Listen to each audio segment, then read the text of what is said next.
it is a continuous fight to then say, how do we get paid what we believe ourselves to be worth? And for me, I think coming into my latest role, and I've only been here, 13, 14 months, it was the first time actually that, in conversations with the recruiter where you put out a figure and it's not a negotiation. So I think because my boss is a woman, and we've joked about it actually, because again, it starts with having the conversations freely. Like this money and worth and conversations around salary shouldn't be this blanketed thing that we put under carpets. I've been in the financial services industry for about 16 years.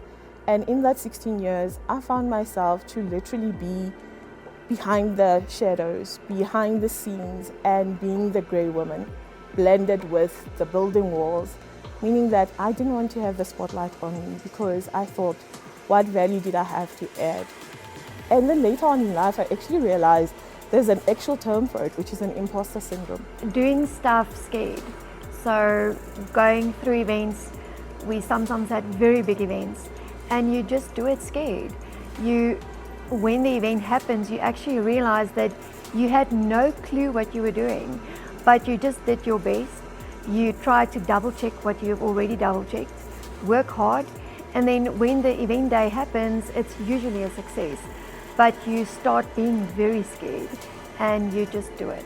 If you have a question that you need answered, you just pick up the phone and you call someone, whether it's a prime minister, whether it's your neighbor, whether it's the president of the state, you just pick up the phone and call. So with that mindset, I went into corporate in lockdown, not being able to see my colleagues for months. And I had this huge project. When I had an issue, I just picked up the phone and I called the person, not understanding the hierarchy or not understanding who they were in the business or how they fit in. When we came back into hybrid working environment, I only learned that that's not really how things had been done before. I would say coming from a small town, being young, having to relocate because of a new job, I was very shy and nervous of my first position ever, first role ever. I was in my shell. I was very quiet and timid, and I wasn't someone that was like out there loud. I was always the quiet person in the room. I wouldn't speak up in meetings. I would just sit there. If they ask, do you have anything to add? Even if maybe I do have something to add, I would just say, no, I'm good, all good.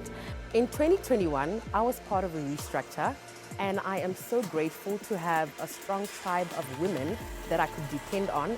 So I was able to take a risk and a challenge to take up a role that was outside of what I'm used to, outside of what I actually studied. And because of those women, I was able to take that risk and adapt to my new reality. Shoni, thank you so much for being who you are and showing me that I can be who I am. Nisa, Njabulela, and Ngozi, and thank you very much for just taking me under your wing.